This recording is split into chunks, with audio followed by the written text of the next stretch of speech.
Here's a fast fact that the left is not going to like to hear. Under federal law, partisan gerrymandering is not illegal under the U.S. Constitution. That's right. Texas did nothing wrong because Texas isn't where the problem is. We're going to discuss. Hey guys, welcome to the channel. Yet again, it's garbage day in America, and here I am with my brief take. Let's get into it.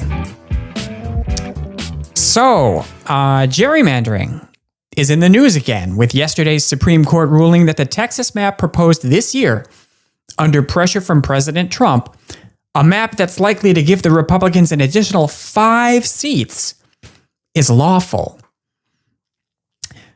As we get closer to the 2026 midterms, this is quickly going to become the gerrymander election. No doubt about it.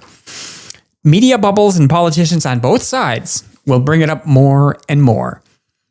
I happen to like an informed citizenry, so I say that if we're going to talk about gerrymandering, RUCO v. Common Cause is something we all have to familiarize ourselves with right the fuck now. It's a case that came before the Supreme Court in 2019, and it deals with this very subject matter. Know what that ruling said? Partisan gerrymandering claims are non-justiciable in a federal court. That means even if maps are clearly drawn to favor one party, the federal courts can't strike them down. The Supreme Court said the matter has to be serviced by state constitutions, state courts, and state legislation, not federal judges. It's a states' rights issue. So you have to apply that to yesterday. Because when you factor in RUCO, it turns out that Texas can legally enact a partisan gerrymander. Yeah! Woo! Right? Well, the Supreme Court said they have no role in this. It's up to Texas. And Texas does not prohibit partisan gerrymandering in its state constitution or statutes. So what you're left with is 2 basic facts. One, the Texas legislature, which is controlled by Republicans, can draw maps favoring Republicans. It's not illegal. It might be unethical, but so far as the Constitution is concerned, they're on firm legal footing. And federal courts cannot intervene on partisan gerrymandering grounds. There's nothing any court can do to counter a partisan gerrymander purely on the basis that it is, in fact, a partisan gerrymander, which this one definitely is. What Texas has done is legal under both state and federal law. So, while the folks on the left are having conniptions over Trump pressuring Abbott and his group of legislative chuckles to create more seats, Texas is free to do so in the eyes of the law. If you're a Democrat who doesn't like that law, the legislative branch is right there for you to change it. Get elected, get cracking. That being said, let's get into the real crux of why I came online today. I want to make an argument for why the Texas gerrymander, why any gerrymander, is wrong. Let's get into it. So first off, let's be clear. This is not a phenomenon unique to one party. The Republicans aren't suddenly evil because they're taking advantage of a system to lock in partisan advantages based on magic map fuckery. Both parties have been doing this since before you and I were born, and they've both reaped huge gains from it. In places where Democrats have legislative supermajorities, they've squeezed out so many gerrymandered seats that there's almost no juice left in the orange. That's part of the reason they're panicking so badly right now. The Republicans finally said, fuck it, let's not pretend anymore, and went straight to rigging the 2026 midterms. And Democrats have already fired their collective wad. The only seats left for them to pull out of thin air through gerrymandering are in states protected by independent commissions voters put in place to stop partisan gerrymandering. Isn't that ironic? And don't get me started on the masterclass Republicans did after the 2010 midterms. They weaponized the system with such surgical precision to wipe out their opponents that to this day, it's basically the example of partisan gerrymandering, the literal definition. So yes, both parties have been rigging the system for decades. It's the open secret that both sides are in on and no one ever wants to correct. Well, until it's convenient to bring it up, I'll say. Don't confuse it with the legal process of reapportionment. Yes, we're supposed to redraw districts following new census information every 10 years to reflect population shifts. The 435 House seats are divided among all 50 states based on that census data. It's when bad actors take advantage of that opportunity to obtain a partisan advantage that it becomes the bullshit we call gerrymandering. So why does gerrymandering suck? Let's talk it out. 1. First and foremost, we have a principle of consent of the governed. Voters choosing their leaders is the bedrock of a functioning representative democracy. It's how we keep people in Congress responsive to our needs and hold them accountable for failures. When they do what we want, we reelect them. When they don't, we throw the bums out. That's how it's supposed to work.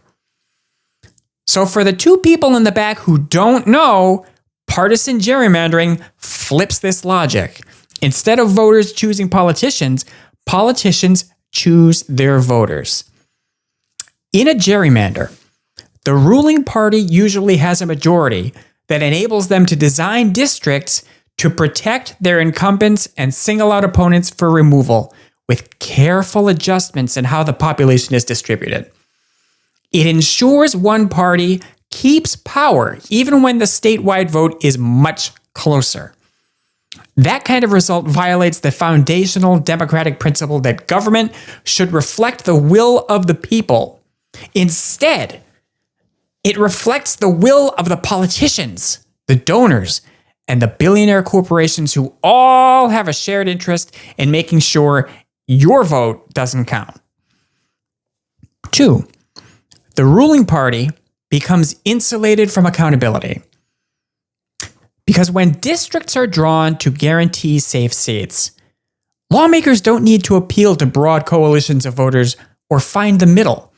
Instead, you get the most extreme elements on both sides getting elected on insane shit that doesn't actually represent your district. And then you sit there and think, oh, well, guess this is what the people voted for. These fuckers are meeting in back rooms deciding how the election is going to play out before it even happens. And they count on you being too stupid to pick up on the rules of the game. With these locked-in advantages, your elected officials can do whatever the fuck they want for their real constituents, the donor class. They don't have to worry about you, because without a concentrated, organized effort, they'll never be removed from office through the voting system. That system has been compromised. There's almost no risk of losing elections under this totalitarian interpretation of voting, unless they lose a primary. And because primaries are usually a race to the bottom, the most extreme or unpopular policies become easier to pursue without any electoral consequences. So in a place like Texas, this means political competition is structurally suppressed, producing a legislature that is less responsive to public concerns. 3. Gerrymandering can be used to dilute the political power of minority communities. Partisan gerrymandering is absolutely legal under federal law as it's written and interpreted today. But there's no doubt that the effects in Texas are going to correlate closely with racial patterns, because it's the same old story that seems to happen in every red gerrymander. Democratic voters tend to be heavily concentrated among Latino, Black, and Asian communities, usually in urban centers. So cracking apart these areas to selectively pack them reduces the ability of minority voters to make a free choice that's in their best interest. The Voting Rights Act is still law, at least for now. That's another one for both sides to keep an eye on.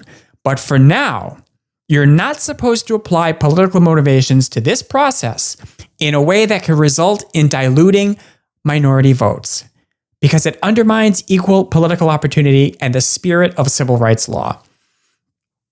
4. Gerrymandering suppresses competition and leads to legislative stagnation. Because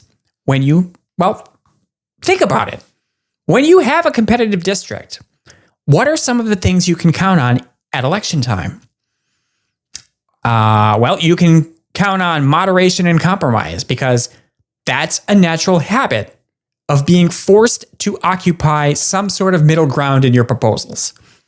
Policy debate is stronger with a broader range of ideas because you, as a candidate, have to win broad support rather than narrow partisan bases. A gerrymandered map produces pretty much the exact opposite. You get fewer competitive races, entrenched incumbents, and policymaking driven by polarized primaries. So the Texas maps are among the least competitive in the country. It creates deadlock on bipartisan issues that cross party lines in that state. Things like grid reliability, school finance, healthcare, things that voters from both sides agree on and care about, but that never go anywhere because of how highly partisan and politically contentious they are. 5. Gerrymandering reduces civic engagement and dampens voter turnout. Because voters who believe their districts are pre-decided aren't going to turn out to vote. Think about it. If an election is essentially meaningless, why should I get off my ass to participate in a rote exercise? Turnout always seems to be lowest in a heavily gerrymandered districts. Gee, I wonder why. Is it because voters express lower trust in the political process when it's rigged against them? There's a lot of districts in Texas that are so predictably red or blue that general election participation basically has no meaning. It's a symbolic gesture.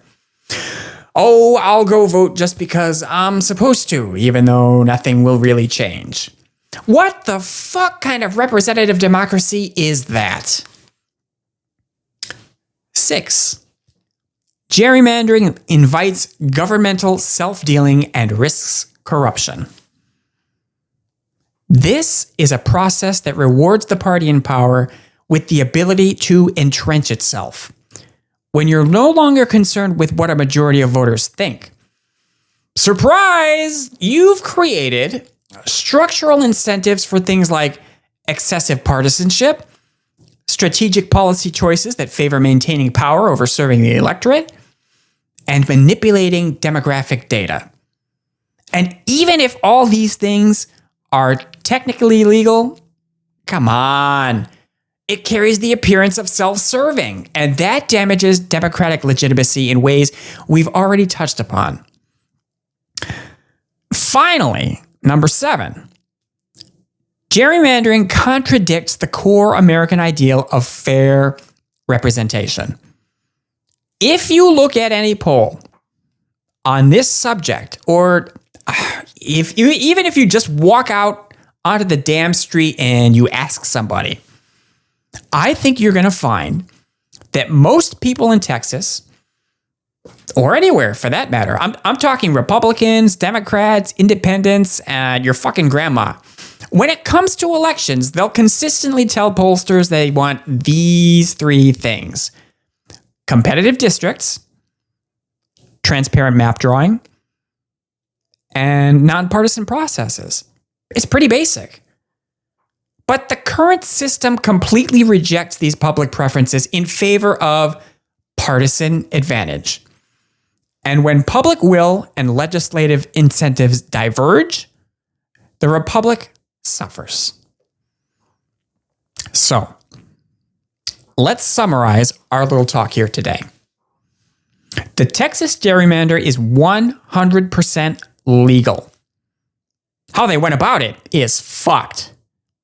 Redistricting in the middle of the decade, at the whim of the president, just screams of desperation and corruption. And it's set off an arms race where both sides are looking at what they can do to play some fucking musical chairs when instead they could spend that energy appealing to voters with a message tailored to each district. But federal and state law agree, at least for now, that Texas did nothing wrong. That's a reality that we will all have to reckon with as the path to 2026 starts coming into view. Because now that the Supreme Court has weighed in, you can bet that other GOP states who might have been on the fence will feel a lot better about reassessing their maps. And let's not leave out the Democrats who have never let a good crisis go to waste. If more blue states go the way of California in taking control of maps away from independent commissions and returning them to partisan hacks, we're going to end up with a national map that doesn't really represent anyone at all.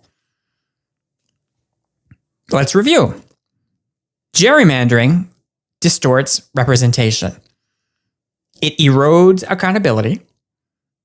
It weakens minority political power. It depresses competition. It discourages civic participation.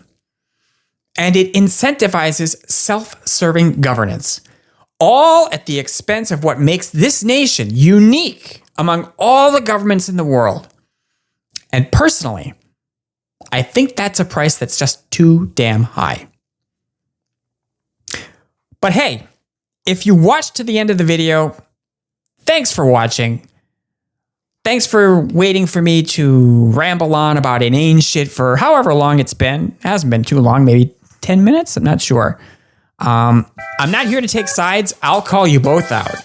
Independent media really is the future of our national landscape, and that's why I'm here, to fight for my piece of the pie. So, like, comment, subscribe, all that jazz, and tell me what you think about the Supreme Court's decision. Was it fair, or was it fucked? You decide. See you next time.